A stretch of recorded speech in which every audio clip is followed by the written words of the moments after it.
Greetings! You're watching SeptumSin versus the world. I'm SeptumSin. This is Kotobuki Jake. Hey. And we're here for, what was it, part 6, I think, of the Walt Disney Studios collection that I have.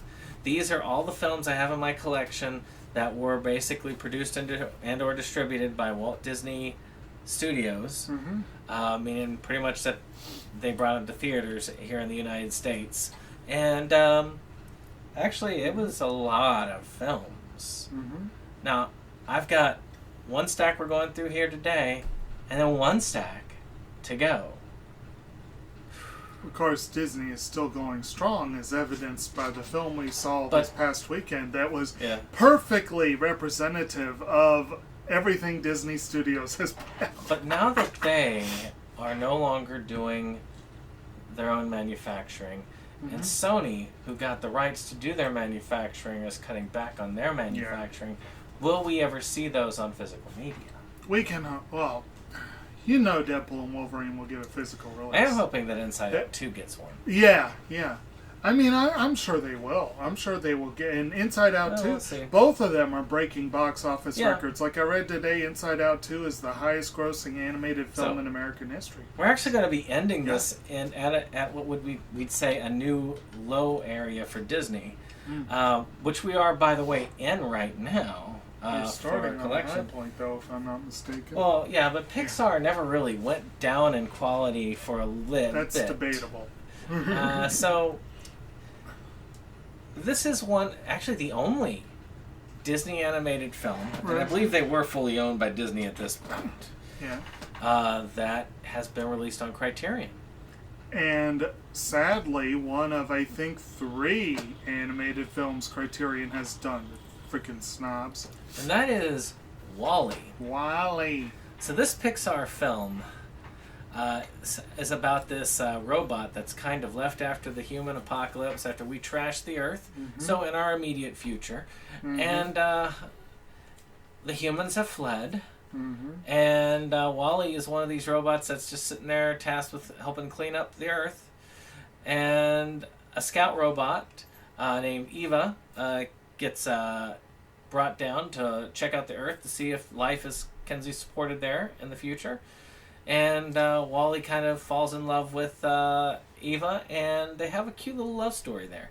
It's an amazing film. Very well written, very creative, amazingly animated, great music. All around, this is probably one of Pixar's best films. Oh, yes. And obviously Criterion agrees. Because they managed to get the mouse's greedy little hands off of it for a short time to get it onto Criterion. And Criterion usually doesn't care for animated films. Yes. Unfortunately, and this is one of the reasons why I am so vocal in my distaste for people treating animation as, oh, it's just cartoons, for kids. Yeah. WALL-E was a phenomenal film no matter what age you are. And yes, Criterion long ago released Watership Down, everyone's favorite kids movie. And Wes Anderson's Fantastic Mr. Fox, because Wes Anderson, this I think is the 3rd movie they did. Is Daddy Longlegs animated? Daddy Longlegs? That's one's also Criterion, and it's got an animated cover, but I've never actually... I'm not familiar with that one, honestly. Yeah, well, neither am I, so I was curious. And I know there are some, there's one called Jellyfish Eyes. It's a Japanese film that's partially animated, but it's, But, at any rate, this one also exposed the snobbery of another organization. WALL-E was extremely influential in Oscar history because WALL-E and The Dark Knight were widely considered 2 of the best friggin' films in 2008, and neither one got a Best Picture nomination. And the following year, the field was expanded to 10, which allowed Up to get a nomination. WALL-E is part of the reason why we now have a field of 10 for Best Picture. But Bruno should have been right next to it, because they're supposed to be playing back-to-back. Well, yeah. Bruno was without... That's where we... Yeah, that's how you say. So, But it is an excellent film. It's one of my favorites, and very good. yeah. I need to crack this set out eventually. It's got a crap ton of bonus features on it. It does. So we're showing off one of the few non-Disney produced editions here that, Yeah. you Though Disney was the one that brought it to theaters. Yep. Alright, so this one's a weird one.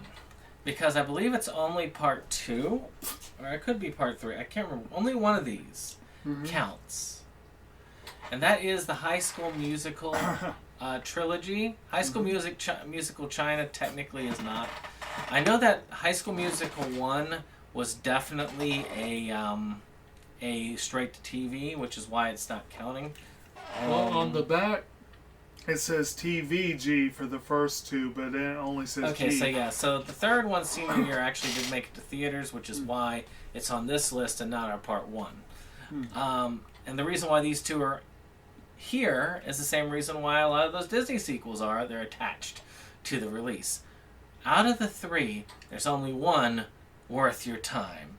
And that's obviously the second one, which is about a pool party. No, just kidding. It's the first one. The first one has a spectacular soundtrack. I hated on it for years because I hated high school. But I will say that this one is very much, I think Glee got some inspiration from this, I believe, because I think it came out before Glee. I want to say it did. I think you might be right, but I really don't know. I want to say it did, but it has some pretty cool stuff. It's about like this kind of math geek and this jock, and they both really like to sing, but they're kind of like both shunned from doing so by their respective groups, but they both find a relationship together while singing. Boy, that sounds familiar, doesn't it? I was going to say, that sounds a lot like Glee. But and they bring the school together through their kind of Glee club. It's really good.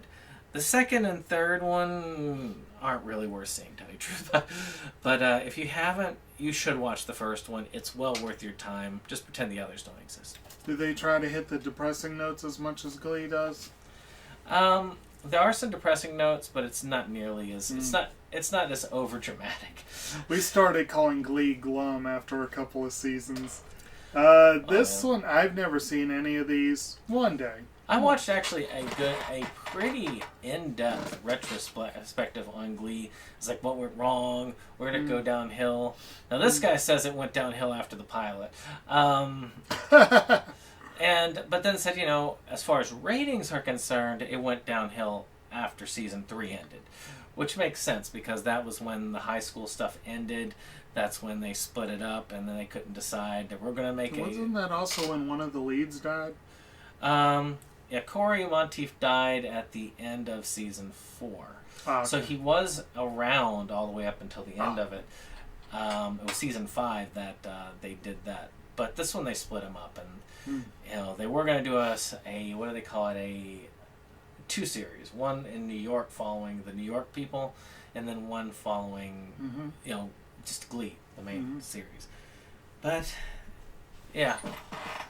So now one of my guilty pleasure films, actually guilty pleasure trilogies, but we'll get to the others later. One I wish was on Blu-ray, which is Beverly Hills Chihuahua. I originally saw this because I really wanted it to be voiced by the person who did the Taco Bell dog, but they did not do that. They should have done that. But I still like Poppy. Poppy is cool.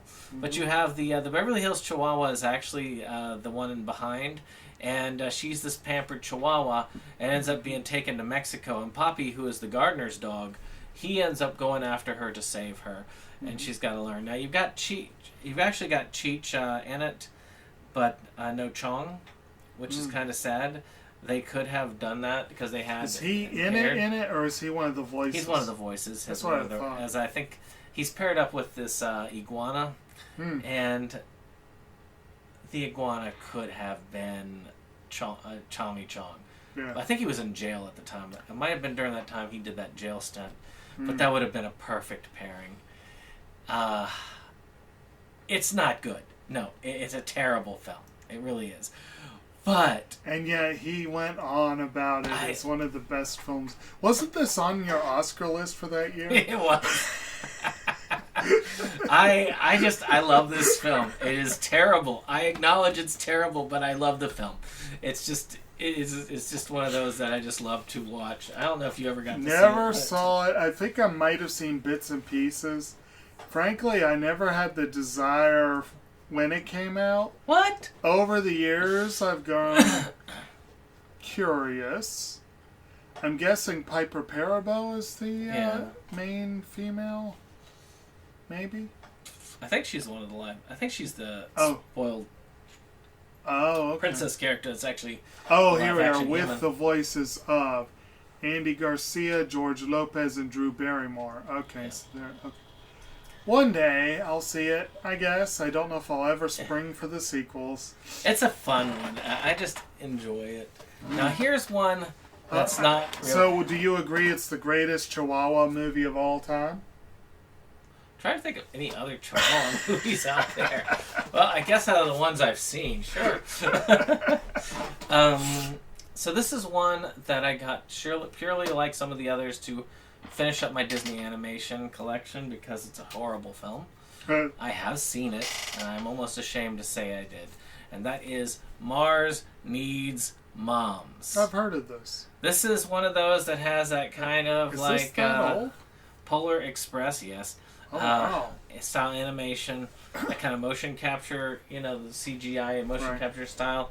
And you got this kid who gets into an argument with his mom and then finds out his mom's been kidnapped by Martians because the Martians need moms. Okay. And he's got to get his mom back, and he's got to learn that, yes, he does indeed need his mom. Yeah. So... Sounds like they decided to tweak the plot of Santa Claus Conquers the Martians. This was a good time for this. This was a good time period for this to come out because Disney was in the gutter when it comes to their animated releases at the time. Yeah. So I guess, it's like, well, we made Home on the Range. Might as well throw this out there while we're on it. So this was produced by Robert Zemeckis, which might help explain the Polar Express comparison. But... Horrible At least he film. didn't direct it. That goes on the other pile. Oh, the other pile. And that one I got the last sale because I wasn't going to pay full price for that. I don't blame you terribly. So, to me, I think that Disney's computer animation really started to turn it around. Mm-hmm. In my opinion, this is where I thought it was starting to really turn around. Mm-hmm. Yes, Meet the Robinsons was fun, but I didn't feel like it was super quality wise. It was just fun. Mm-hmm. This one, however, Bolt, actually showed some quality. The animation looked very good for the time. Yeah. Nowhere near Wall-E, but on par with many of the competitors at the time. Yeah. Just not Pixar. And this is about this dog who stars in this TV show with his human, and the dog supposedly has superpowers in the TV show, but they made the dog think that he really had superpowers in real life, when in reality he's just a dog. And I thought the concept was hilarious. The writing was good. The movie overall was a quality film. Very fun watch. Not the best, but I do feel like Disney started to show signs of recovery with this film in their full-on animated feature category. Did you watch Bolt, right? I think I watched it at your place, like either with you or with one of your folks. I can't remember who. But that was the first time I'd seen it. And I liked it. I thought it was underrated because the movie did not get a particularly great reception. It was, okay. Like I said, I thought it was It's pretty good. It's definitely a step above Mars Needs Moms. Are you sure that one came out before that one? Yes. Okay. Huh. Well, now we get one that's slightly better. Okay. Up. Only slightly. So, again, a lot of people will say this is probably Pixar's best film. I wouldn't say it's my favorite, but it's definitely right there. It's definitely within that top 5. And it's about this old man who was married to this girl, and they were gonna like explore the world, but they never kind of got the money to do it, and it just never happened. Then suddenly, he's evicted, so he decides he's gonna take the house, and yeah, they can take the plot of land, but he's got the house, and he's gonna go on that final adventure. But he ends up taking this little scout kid. You forgot the most important part. Huh? His wife died. Well, I wasn't going to bring up the horrible spoiler. Everyone knows. But Everyone knows the first 40 minutes of this movie are absolutely heartbreaking. I mean, this one stars the late Ed Asner. And he's perfect for this kind of role. He really was good for that kind. He's good at grumpy old man. Yeah. And it just is spectacular. I think most people know this film. Most people love this film. And it really is probably one of Pixar's best. I can't really say anything bad about it. It did also get Oscar love for Best Picture, for goodness sakes. Which, Oscar, was like going, how terrible it was. Well, again, this was the first animated feature to get a nod after they went to a field of 10. And it remains one of, I think, 4 maybe that have ever gotten the nod. You know, Beauty and the Beast is still the only one that did it in a field of 5. Not for lack of trying from other quality films. But anyway, this one is one of their best. It did spin off some not so good stuff. There was one last year called was it Carl's Date? I think it was. It was okay. This film, of course, also sometimes I'll see something in a movie and it just gets ingrained in my consciousness or whatever, and for this, for many years after I've had a strong tendency, squirrel. From Doug and his talking collar. It's a fun movie. It's very, like most Pixar films, very creative. And yes, there is that opening sequence that's both famous and infamous, but in a good way. The famous Pixar gives you the feels at the beginning. Yes. So speaking of one that's the opposite of that, but also computer animated, G-Force. I did enjoy this one. I guess that may be too late to say Disney was improving on their stuff. Hey, the visuals on that one were not bad. It was visually impressive, but it's about this group of superhero guinea pig things. Yeah. And it was... I saw it. I remember seeing it. I guess they figured, hey, we got a hamster in this one. Let's make a whole movie about him. I was hopeful that this wasn't Disney, because then I wouldn't have to own it. But because I want to try and own all of the Disney animation if I can, the films anyway, this thing was very forgettable. It wasn't as bad as Marge Zeed's Mom's, but it was forgettable. But it had a hell of a cast. It Sam did. Rockwell, John Favreau, Penelope Cruz, Steve Buscemi, Tracy Morgan. Pretty good cast. But yes, I will admit, not a good film, but it was fun. And this was actually, my dad, if you can believe it, had this on Blu-ray. It was one of the first movies I watched on Blu-ray. That one and Ratatouille, I think, was the one that really sold me on the technology. Oh. Another one I got towards the sale at the end. Yeah. Now this one, again, this is another Ghibli release, and this one actually is the Disney release of this. And I saw this one in theaters, and this was Ponyo, which is a kind of a take on Little Mermaid, in a sense, about this little girl who starts off as kind of a fish thing hybrid, and kind of morphs into a human and comes to fall in love with this little boy who is living in this oceanside town. And Hamu. Yes, and this one was fun. I actually don't hold this up above Totoro, but it's in the same league. It is a straight-on Ghibli kids film, and not kids film in the sense that Grave of the Fireflies is technically one. That's for kids. One that we would show to kids here in the United States. And because of that, to me, it's not their best, but it is a beautiful film. It is a fun film. and it is worth having in a collection. Interestingly enough, it does contain a couple of references that Americans would have trouble putting in a kids' film here in the States. Yeah. But I liked it a lot. It's a beautiful film, like most of Ghibli's films are. It is... I always thought it was weird. I would not say it's in the same league as Totoro quality-wise, but it is one of Ghibli's good films, and again, for one that's aimed at kids, it's a pretty damn good film. Yeah. And I did see it in I think we saw it together, didn't we? In theaters. I think so, yeah. But it's a good, solid film. Yeah, definitely worth a watch if you haven't seen it. A very loose adaptation of The Little Mermaid, but See, one I thought I had, but I didn't have. I found out when we covered an Inside Movies Galore. And then I said, no, I don't need this. And then I was like, oh, shoot, it's a Disney animated feature. Back to Bob Zemeckis, huh? So again, I guess I am not... I guess I am too soon about Disney's animated features recovering, other than Pixar.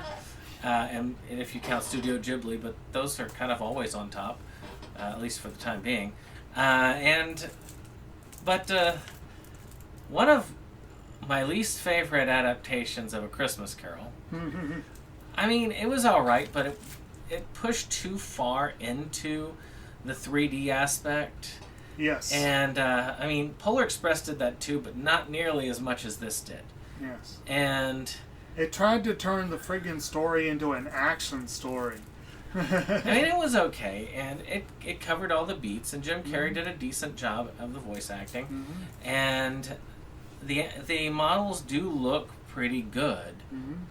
I just feel like it felt more like a gimmick than it did anything else. Yeah. Again, you could do better. You could have done better, Disney. Well, and again, we do have a discussion on this on Movies Galore, so check it out if you want more in-depth thoughts. But yeah, it's a good one. It had again phenomenal cast.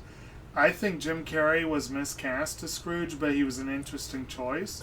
But you got Gary Oldman, Colin Firth, Bob Hoskins, Carrie Oles. It's a good cast. And the visually, I think it is a vast improvement over Polar Express. Yeah. But again, they just got way too caught up in trying to make it a 3D action ride. And I'll give it this. Other pile. And Polar Express, that one is one I can see coming back and being a favorite every year for Christmas. Matter of fact, my wife is one of those who saw it and just fell in love with it immediately.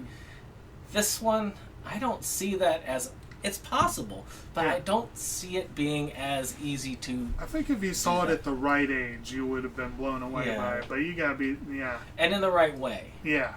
I think if you saw it in theaters, in 3D... at the right age. I feel like I did see it in theaters, and I felt cheated. At the right age. Yeah. But yeah, if you did... this will also be on the other pile. Okay. I've never seen this one. This was a favorite of my mother and father's, believe it or not. Matter of fact, with my mother giving away a lot of her physical media, she's kept her copy of this. And that is Old Dogs, with Travolta and Williams. It's... I mean, I don't know anything about this. I know it's a comedy. Let's see here. Family comedy. And they're these people who are unexpectedly charged with the care of 7-year-old twins. It's one of those. I like the casting. Yeah. But how about you? You saw that one? I have not. I don't think you said anything about a gorilla being in it, too. 7-year-old gorilla. There you go. There you go. So yeah, that's that's an interesting cast, but I have never seen this. I've heard of it, and that's as far as I got. One day. You said this pile? Yeah. Okay. Now, for the rest of these in this thing, it's going to be in the main pile. So, all right. Disney said, you know what? We've been dabbling in computer animation because Pixar shows that's the future and that hand-drawn animation is dead. But, we're going to make one more go of it. So, they created their last hand-drawn animated feature, which was The Princess and the Frog. Mm-hmm. Now, I really felt bad about this film because it came out at a really bad time in Disney animation. Because it really was a well done film.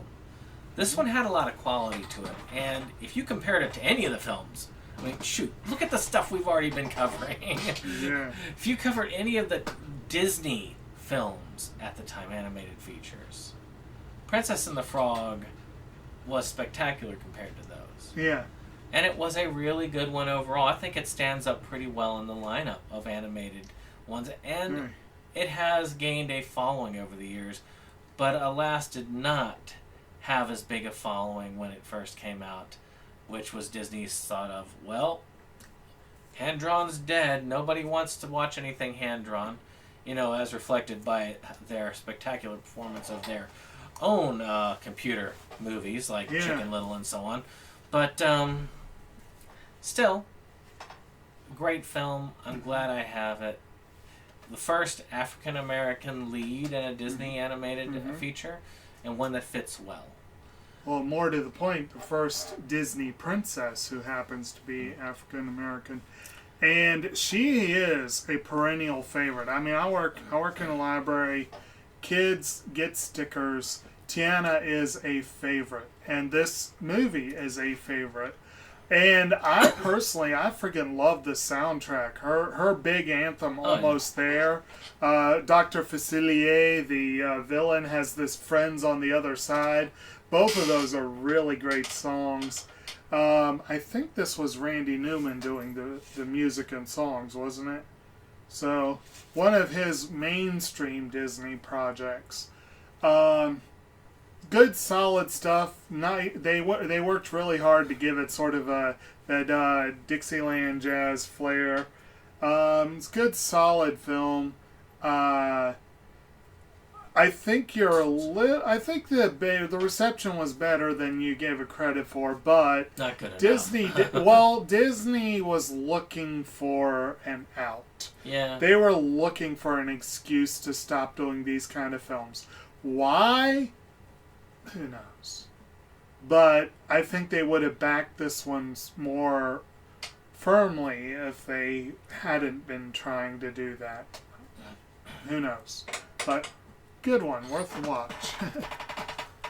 So this one here, I have mixed thoughts on. Yes. We did show up for the midnight release at Movie Stop. Yep. And got these cups because the cups kept breaking. I don't think I have.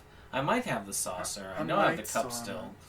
I have a cardboard cutout still in storage. And that is Alice in Wonderland. This one had Johnny Depp in it. This was kind of a sequel-ish to the original, and but Alice being her own woman and doing what she needs to do. It was kind of a mixed one for me. She gets pulled back to Underland for some reason. I don't know why they didn't want to just call it Wonderland, but it was okay. I did not like Depp's portrayal of the Mad Hatter. Yeah. I'm gonna try and check if I got it. See, this was an interesting example of where you'd think all the stars aligned. I think it may have actually been for this movie that I read. Oh, there you go. I think it was actually for this movie that I read a review that referred to Johnny Depp, Helena Bonham Carter, and Tim Burton as the Holy Trinity of Weird. And indeed, they do work well off of each other. But I've never been a huge fan of Bonham Carter's rendition of the Red Queen. She's really shrill, for one. As the Queen of Hearts, essentially. Yeah. And then Depp, you'd think he'd be the perfect Mad Hatter. But they tried too hard to make him weird. Like, you don't have to try hard to make that character weird. They went overboard. And Tim Burton, you'd think, is the perfect person for this. He has gone on record saying that he never cared for Alice's Adventures in Wonderland. So it's like, well, why give it to the guy who doesn't really want to do the movie? You know? That's kind of weird. But they had some solid people. You had was it Mia Wasikowska is Alice. You got Anne Hathaway, Crispin Glover, bunch of folks. And as per usual, they mixed together Alice's Adventures in Wonderland and Through the Looking Glass. I think it was the second one where they really brought in the Jabberwocky, wasn't it? Yeah. Yeah. If you like Alice in Wonderland, there are worse adaptations. Oh yeah. But it's not a terrible movie. I can't say that about the sequel necessarily, but I will say that about this. Yeah. There are worse adaptations. Now, if you want a pretty cool cover of it, the visuals are striking.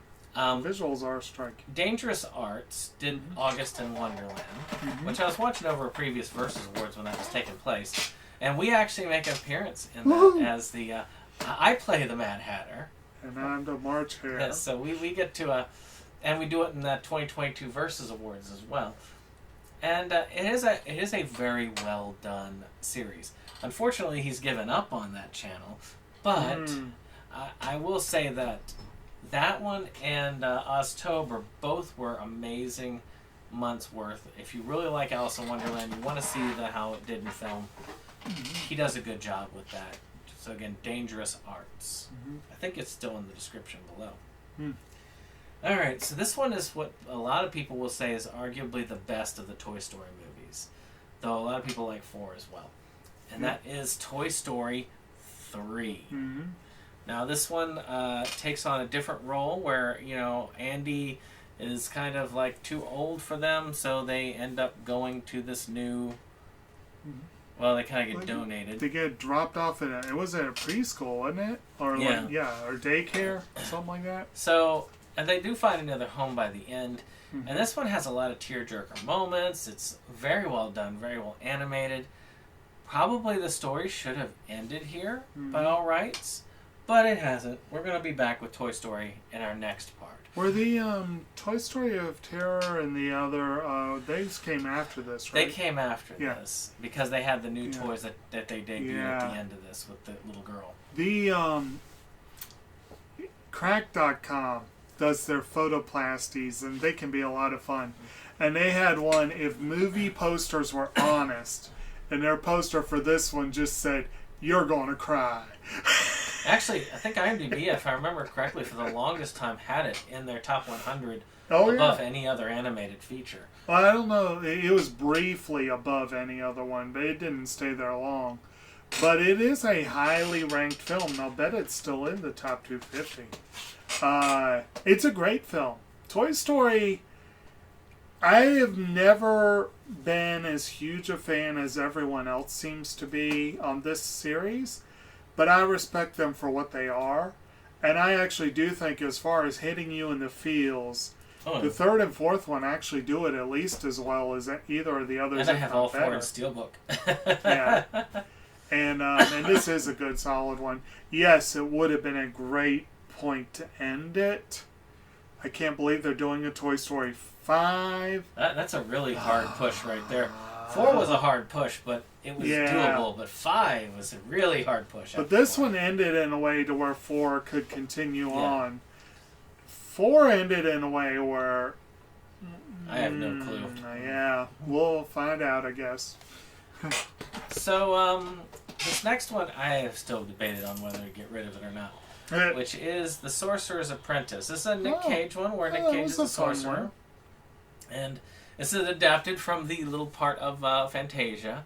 And, of course, this one here is The Apprentice. Was it? Yeah. I thought it was based on a YA series of novels. They actually reference the Mickey Mouse one several times in this movie. Okay. There may be a YA novel that it was based off of, but they definitely reference it. I mean, so maybe the novels were inspired. Do the broom thing. So the novels might have been inspired by the... I mean, he even has the thing where he enchants the broom, so this is definitely in there. There are some things I did think were cool, like I like the weird magic car that Nicolas Cage had. And this one is kind of one of those that I feel like was going to try and generate sequels but never got popular enough. But it was an alright film. Right. And it was one of several. Unfortunately, they came out in a fairly short span of time where they just they had this, what was going to be the start of a series, and alas, it was not. I thought it was fun. I've mostly forgotten the movie, but I enjoyed it. So then we go to a not as spectacular Ghibli movie, which is Tales of Earthsea, which is Goro Miyazaki, his son, and an adaptation of a book series.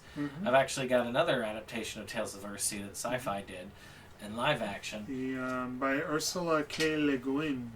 And this is not a bad film. It's kind of a sword and sorcery type film.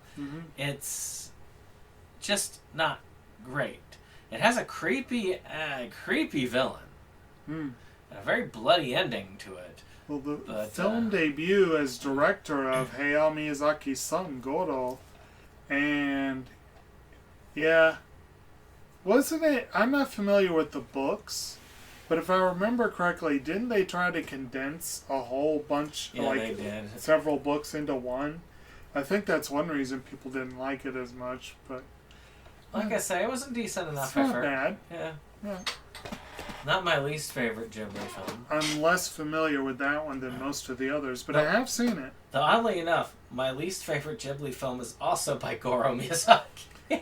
And one of the better ones was by him. He has been inconsistent. Oh yeah, so Up on far, Poppy Hill was amazing. Yeah. But gosh, Earwig. Still haven't seen which that one actually. was that I think it was their computer animation debut, and it looked horrid. Well, not counting Ronya. Yeah. I don't know if hardly anybody recognizes Ronya, but it is there. So we have ourselves Horsey Film, otherwise known as Horsey. The Secretariat. See if I can get that in focus. You have to look at it fuzzy. But The Secretariat is a racing film, basically. I saw it way back in the day. But darn if I can't remember anything. It's got John Malkovich in it. Yeah, and Diane Lane. I think it got, it's about a horse called love? Secretariat. I think it was nominated for a couple of, I want to say for sound, maybe? Scott Glenn and James Cromwell. I mean, it had a great cast. It was a solid film. I enjoyed it. I don't remember it well. But, it was kind of like Seabiscuit, but not. So one could say Princess and the Frog was really the start of Disney animation, truly not just getting its footing, because there were a couple of decent hits off and on, but going uphill from there and rising back up where they had been previously. Well, we've covered the loss. I mean, goodness sakes, we ended with such a great one last time, Home on the Range. And then, of course, we had Mars Needs Moms, G-Force, Christmas Carol.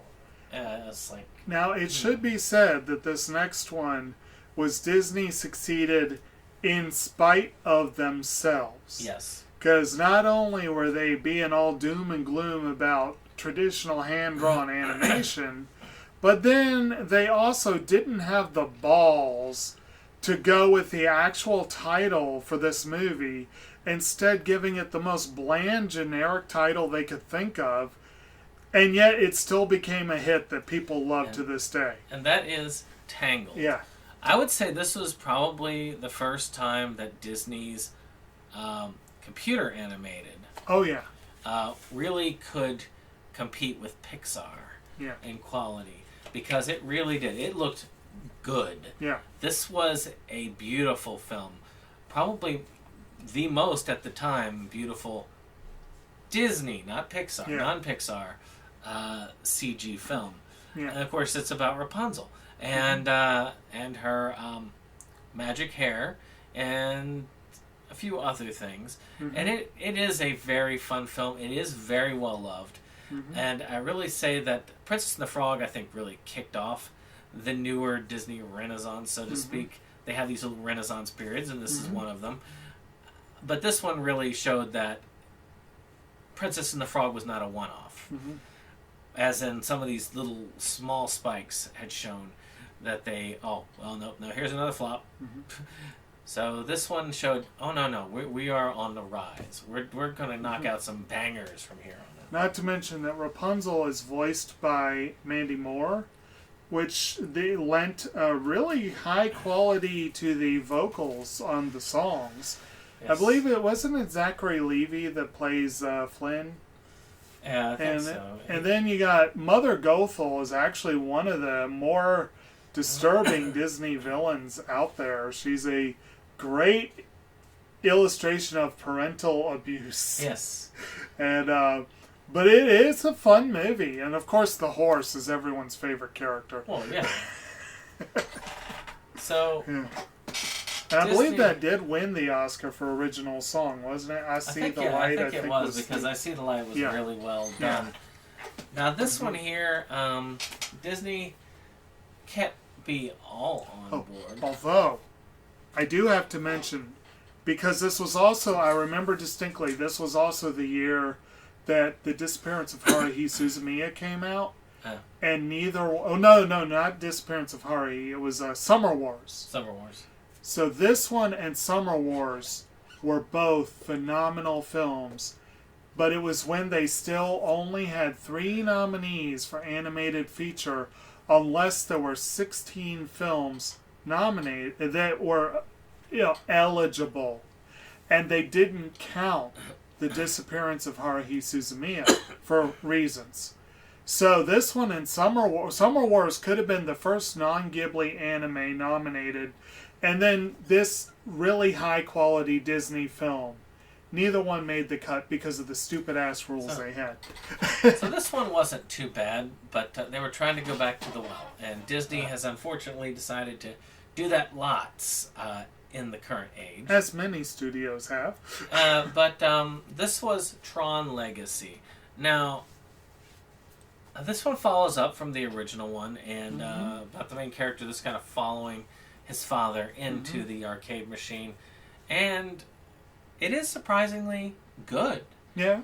It is well done. It looks good. It plays to the spirit of the original. It's not the best film in the world, but it did its job. It was good. I felt it was about even, if not better, but about even with the original. But the original covered more original ground. Yeah. So I would say if you like Tron Legacy was not a bad one to come to. This, though, was one of the earlier examples, if I'm remembering correctly, you can correct me if I'm wrong. This was one of the earlier examples of a trend that I am not a fan of, which is we're just going to cast the same actor in a role and digitally de-age him for everything earlier. So they digitally de-aged Jeff Bridges to make him more like his original character.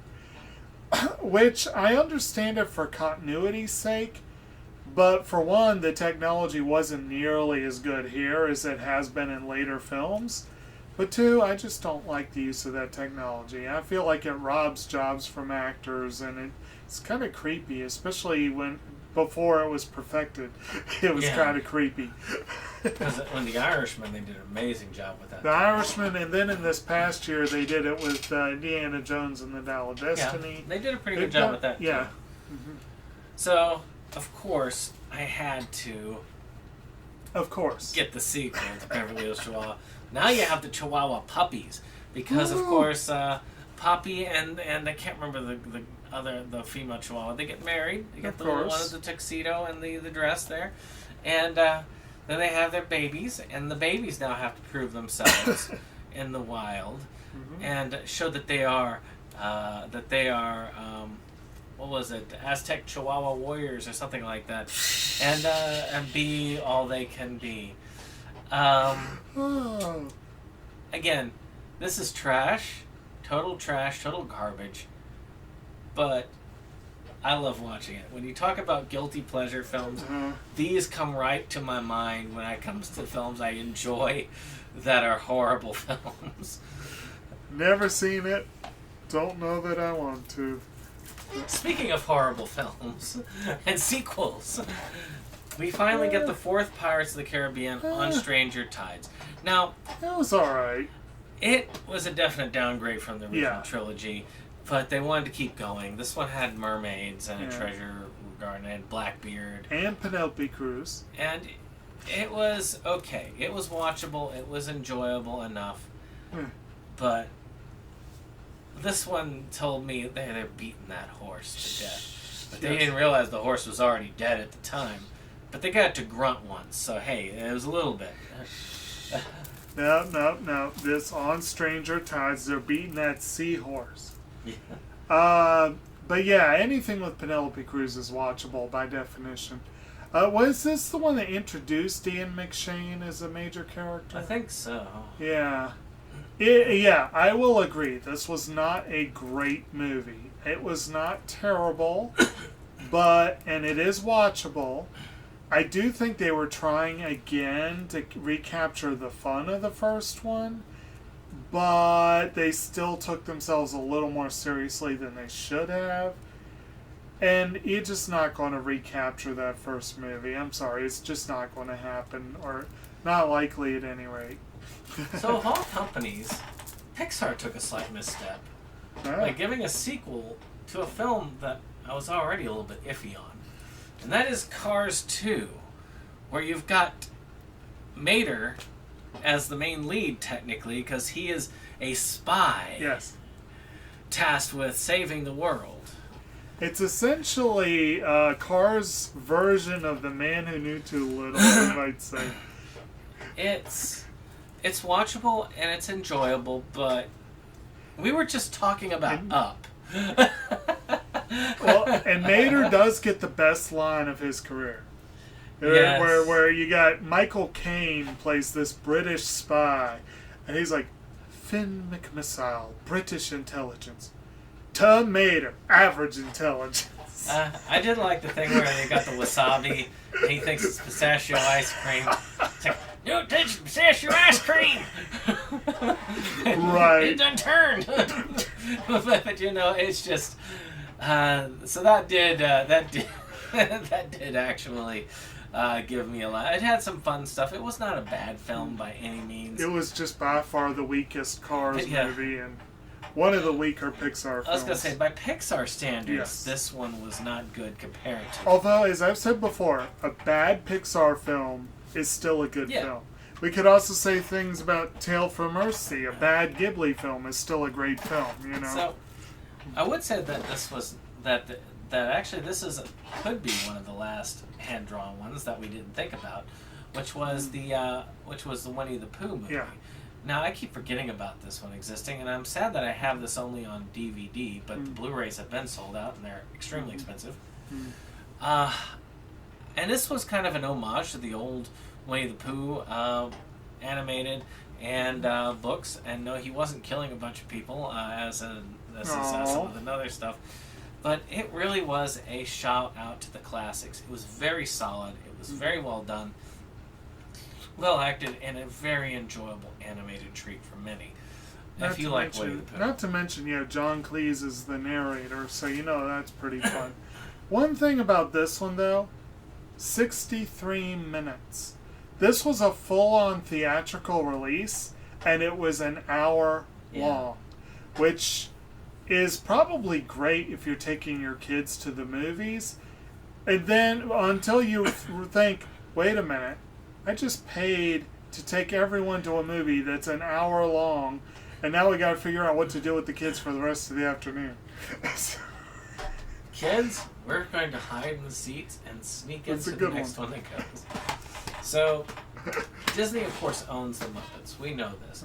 We've talked about stuff for the Muppets that released towards the end of the thing. We talked about Muppet Christmas Carol, and that was the last we saw the Muppets for a while. But Disney actually went back to the well, and they really tried hard. Brought them back in a big way with this one. They showed that they could handle the franchise properly and then drop the ball afterwards. But for now, they showed that they could handle it properly with the Muppets. This was an amazing musical performance.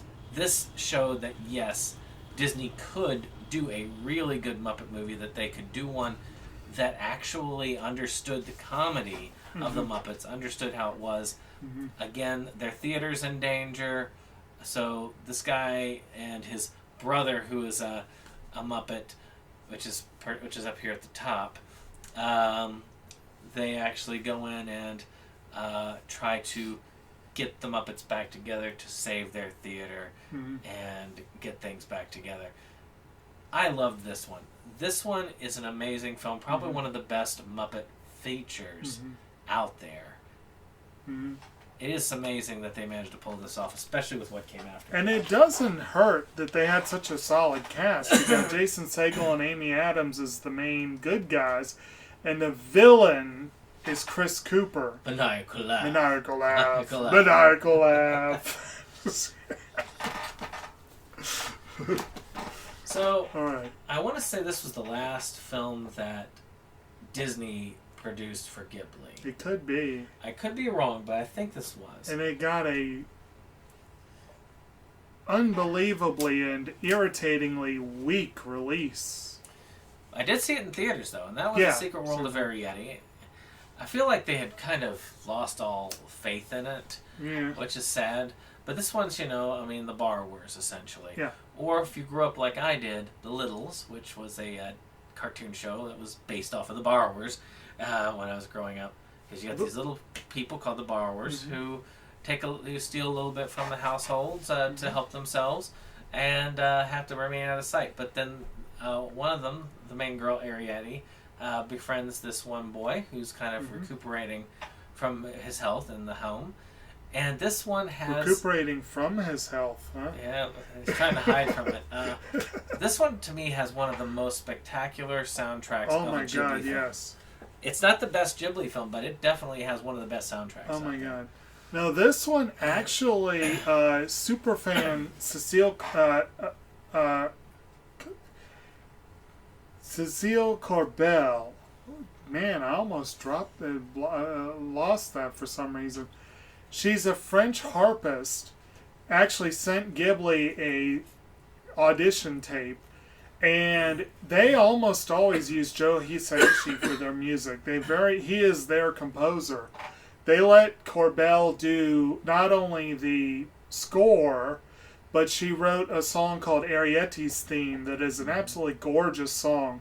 And they used one of her songs, Secret Garden, in the soundtrack as well. There, yeah. And it is just phenomenal. And the movie wasn't even nominated for its music. As far as I'm aware, Disney or Ghibli or whoever was behind it didn't even submit it for consideration. Yeah. I really do think that this was, if it wasn't the end, it was the beginning of the end of their relationship with Disney. Yeah. It's an absolutely gorgeous film. I've always felt there's something missing from the story. It's an incomplete movie to me.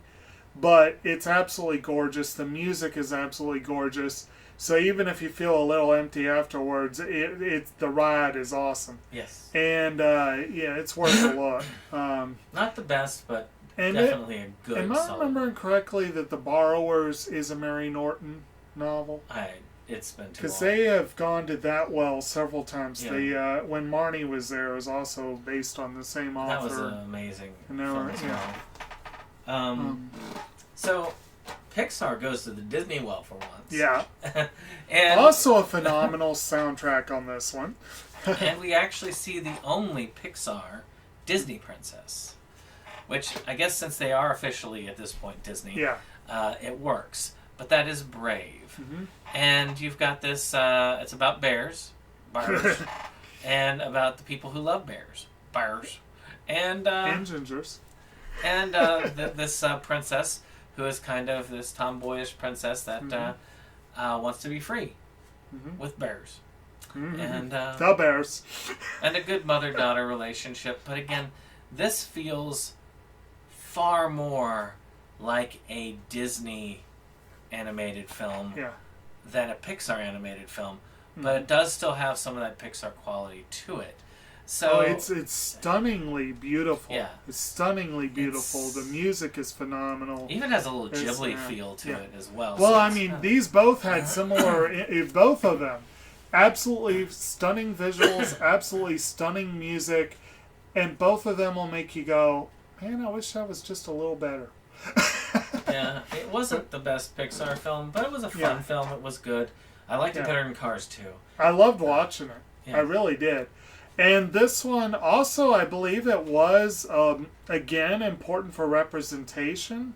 They did try really hard to bring in a lot of that old kind of Celtic what have you. And the music, I keep talking about the music, I got to mention, there you had a score by Patrick Doyle, who does really phenomenal music. You had a song on there by Mumford & Sons, which is one of my favorites.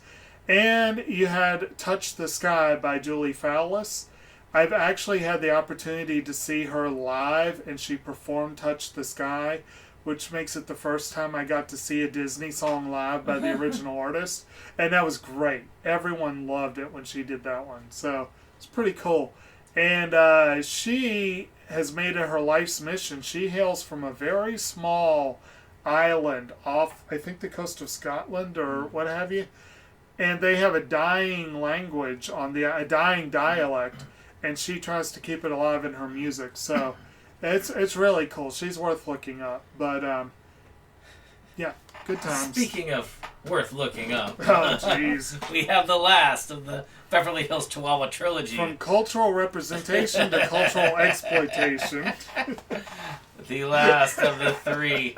They even have those fake-ass CGI smiles on the dogs' faces. Oh, God. And it's about, like, their littlest daughter. They have to teach her how to be well before her quinceañera.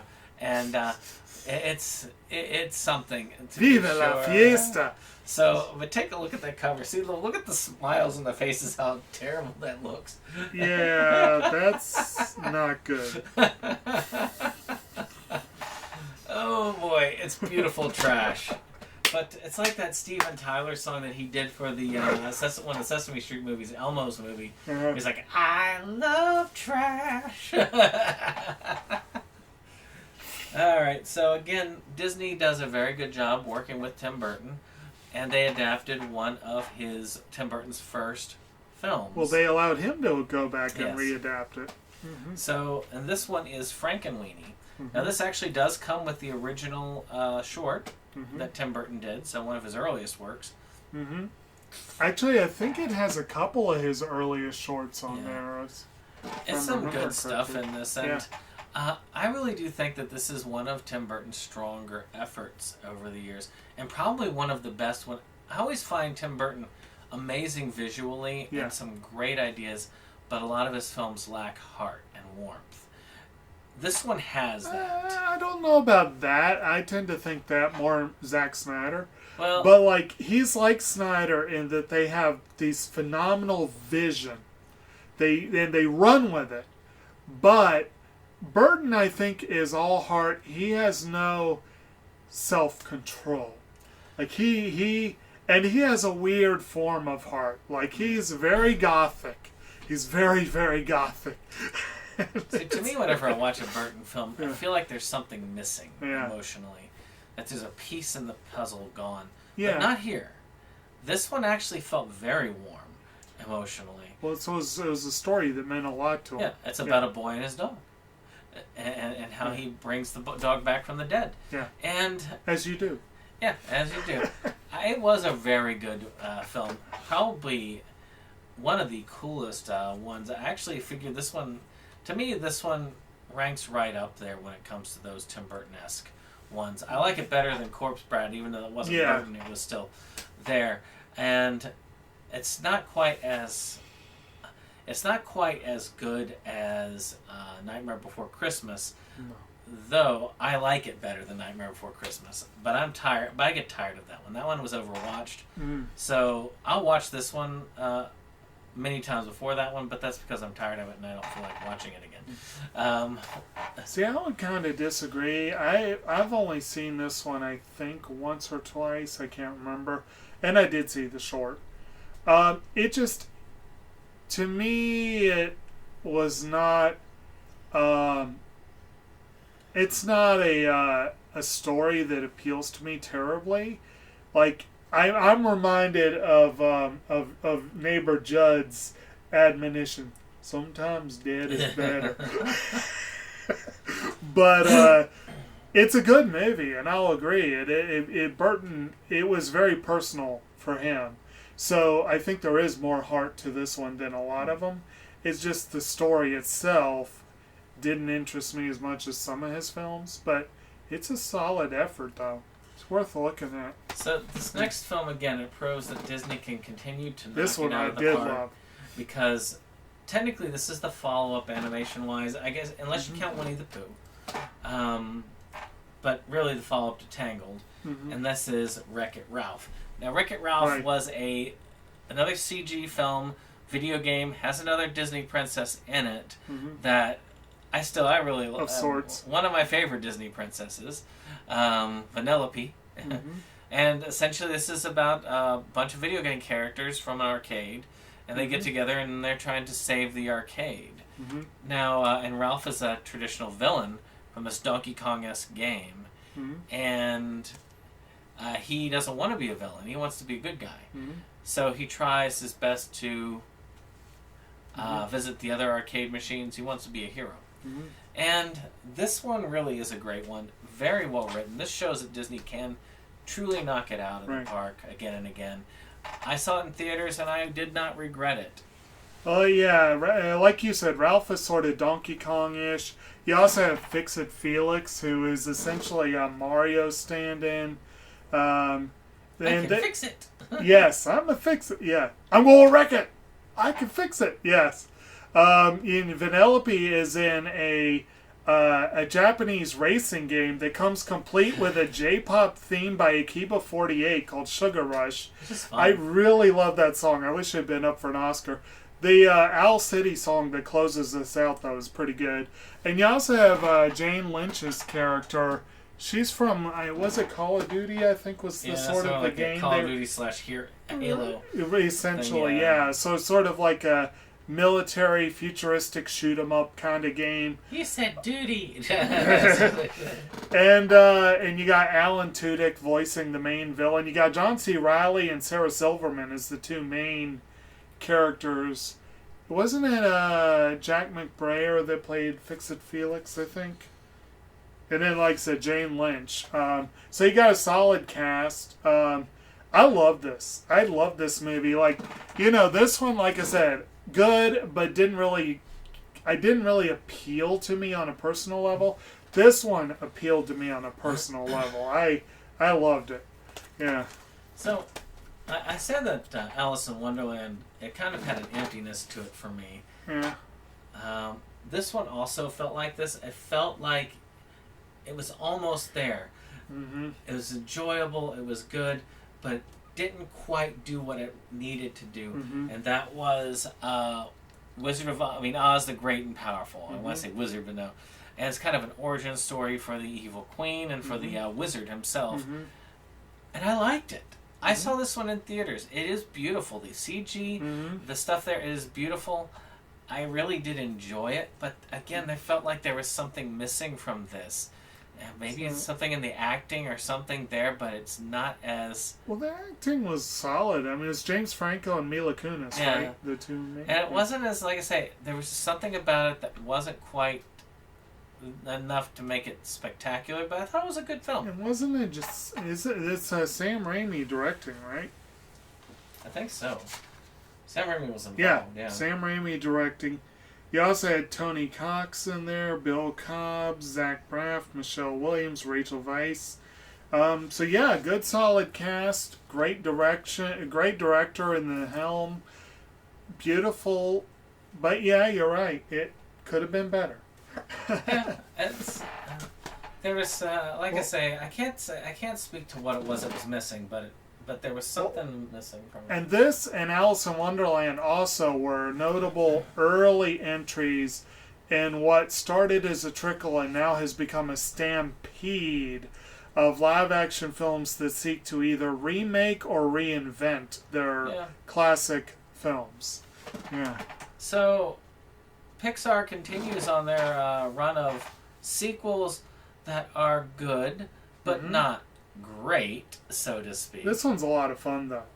Yes, like I said, good. And that is Monsters University, which is kind of an origin story for our titular monsters.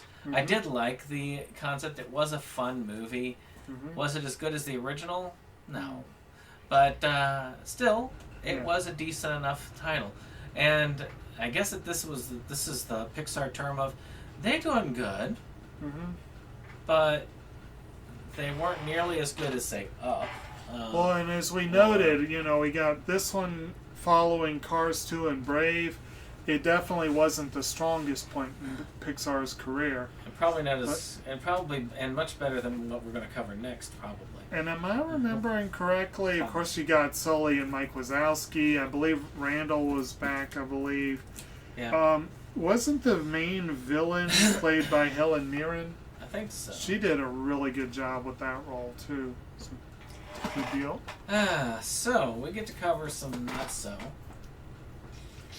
No, I never watched this, but you may have. It's good. It's and that not is, great. Lone Ranger, so you got Johnny Depp playing Tonto and Armie Hammer playing Lone Ranger. Which is kind of unfortunate on both at this point. I feel like there was something. I mean, Depp has always had a fascination with his. I think he does have some American Indian heritage somewhere. Probably deep down. I mean, if you're looking at The Brave, for instance, a good example. Not that Brave, but the one that he directed. That one very much attaches as he plays a Native American man. Also brings him back with Helena Bonham Carter, Barry Pepper, William Fichtner, Tom Wilkinson. I haven't been able to bring myself to watch it. It is also Gore Verbinski, so this was another attempt. The same guy that he paired with on Pirates of the Caribbean. They were trying, and again, a Jerry Bruckheimer production. This was yet another example of them trying to recapture that lightning. And it did not work. It was up for some Oscars. I think, wasn't it like makeup and costume design? I think like sound. Ones. Yeah, and it is technically an achievement. Of course, given the fact that Johnny Depp and Armie Hammer have both had their names dragged through the mud lately, I don't see this movie finding a new life anytime soon. So this one is the last one on the other pile. This one was an attempt at some other studio, not the main Disney studio, not Pixar, to kind of do a spin-off of a Pixar title, which was Cars, because Cars was insanely popular with the kiddies. Oh, this one. So they did Planes. Yep. Now, I've never seen Planes. Neither. I may never see Planes, but I own Planes. And that's all I can tell you about that. I really don't know much about Planes, other than I've heard it wasn't that good. Maybe you've seen it. Heard? No, I have not. You've probably heard as much or more than I have. This did not interest me. Honestly, Cars didn't really interest me, but it got such good buzz, you know. This one, the original maybe I'll Cars, see it one day. The original Cars is good enough that I would consider it a classic in more ways. I love the Route 66 lore. I love some of that. I've never seen Cars 3, so I can't really tell you on that. Like I said, Cars 3 brought it back around a little bit. So, we end on a high note for Disney animation, though. Oh. As we... almost end. On the animation, I mean. And we're still ending on a high note because it's still a good movie. True. But this is a film that made a million parents very angry with Disney. And that is Frozen. That song... No, the one that made a million parents very angry with Disney was the sing-along version of this. Yes. This one, this is actually a very well done one. It is an adaptation and makes a sympathetic character out of an evil character from the original story. The Hans Christian Andersen story of the Snow Queen, isn't it? Yep. And it has a pretty decent twist on the love at first sight thing. Yeah. Which you think is, oh, this is good, until they kind of end with it. But it changes in the second film. And this is a very well done film. Again, you can tell at this point that we are definitely in a kind of a newer Disney Renaissance period with this film. And And of course, the song we were talking about was "Reindeers Are Better Than People." Yes, obviously. By the spectacular Adina Denzel. Yeah. But using her well-known moniker Adele Dazeem. Yeah, Adele Dazeem. Which yes. So, I mean, yes, there were other songs that could compete with it that year, but really and truly, I have to say that this is the one that deserved the win, because out of all those songs, that song had the biggest freaking cultural impact. Oh, Let It Go is everywhere. Yeah, Let It Go was... You could not let it go. I still can't let it go. That thing is still everywhere. So, yeah, that one had the biggest cultural impact at the time. Yeah. And then, of course, Olaf has become one of everyone's favorite mascot characters. This may still be the only Disney film with two princesses, isn't it? Yeah, I think so. And yeah, it's super popular. The kiddies love this one. But it is a good film. Yeah. So we're ending on a live-action film, which was a very good one. I think this one also got nominated for an Oscar. I think it was only up for a couple. And that was Saving Mr. Banks, which was which is kind of the fictionalized story of getting the rights for Mary Poppins. They made the writer of this a much more sympathetic character than she really was, and Walt Disney as well. Yes, Emma Thompson is P.L. Travers, I believe it is, and then Tom Hanks as Walt Disney, and you also had Colin Farrell in here in Travers' father, right, in the flashback scenes. And this was the movie that made me think, wow, Colin Farrell can act. And, at the end of it all, I think that it is interesting how they did it. It was well done, well acted, and well Paul Giamatti, designed. Jason Schwartzman, Bradley Whitford. I mean, you had a hell of a cast. It does aggressively whitewash both Disney and Travers. They are both well known for being less than angelic people, but it does make for the way it's presented. It makes for a great story. I did see this in theaters, and I was highly entertained by it. It is a good movie. Historically accurate, maybe not, but it is a good movie. So in our next part, our last part, we actually get to see Disney continues their most recent renaissance, but we also get to see the fall, which many would say that, not counting Pixar, but as you can see, Pixar has managed to ride high during most of the falls. Not counting Pixar, we could say that it was the kind of this kind of another Disney slump that we are in at the moment. I mean, Wish did not do well. A lot of again, as we said at the top of the hour here, this past weekend was absolutely banger. But not Disney Animation. Yeah, Disney, Pixar, and Disney Marvel were both on top of the world. Pixar was riding high. Yeah. At the with some of these, and Marvel at the time was also riding high. So they were not yet Disney though. I think we're coming close to them becoming part of the fold. Around where Frozen was, I think. And keep in mind, none of the Marvel films were brought to theaters under Walt Disney Pictures. They were done under Marvel Studios, their subsidiary that they did. Well, Marvel Studios is. They're owned by, but right. Yes. Now I could swear that I'd read that Deadpool and Wolverine was released under the Disney banner. Well, I couldn't tell you about that one because I don't own that one on I'd Blu-ray. I'd have to check and see when they started using the Disney banner for Marvel. But I think they bought Marvel after the Avengers or right before the Avengers. It was before the Avengers. So I think it was right before the Avengers. So we should chronologically be there.